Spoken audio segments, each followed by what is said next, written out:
บายดีพี่น้องพ้องไปหมดสุขคนเอามื้อนี้มาเป็นหมอยาพี่น้องมื้อนี้หมอยาใหญ่ว่าซั่นนี่สิมาให้พี่น้องเบิ่งอันนั้นผสมยาดีกระเพาะพี่น้องกระเพาะลำไส้ดีเลยพี่น้องตัวเป็นหัวนี่จะเป็นอันนั้นกกเครื่องหน่อยเขาว่าเครื่องหน่อยพี่น้องอาจจะเอาหัวมั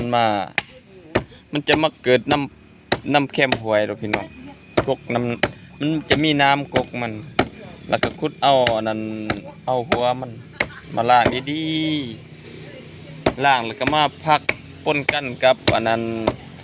หากของอันนั้นหญ้าพื้นพี่น้องนี่จะเป็นแนวนี้พี่น้องหลังจากเขาพักนั่นนี่แล้วเขาจะเอาไปตากแดดให้มันแห้งสำได้สำนึงเลยเวลาเขาเจ็บกระเพาะเจ็บยังเขาจะเอามาต้มกับน้ำสะอาดต้มแล้วก็โอ้ยเจ็บจุกเจ็บเสียบสำได้สำนึงนี่พอได้แก้ไขได้พี่น้องแต่ยังบ่ทวงบ่ทันหวานยาทานังสิพอแก้ไขได้พี่น้องพอได้อันนั้น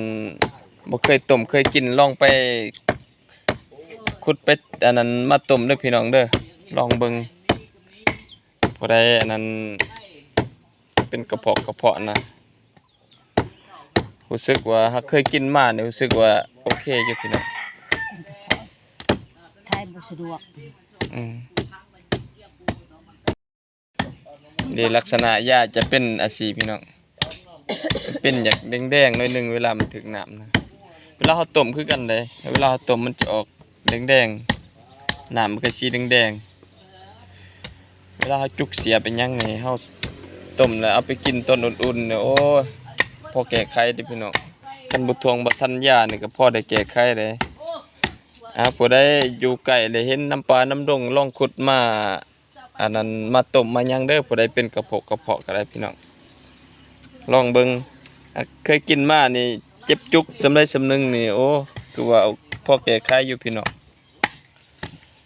ก็สิประมาณนี้พี่น้องเอ้ยผู้ใด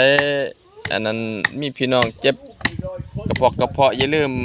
กดแชร์ให้เขาเจ้าฮู้เด้อบ๊ายบาย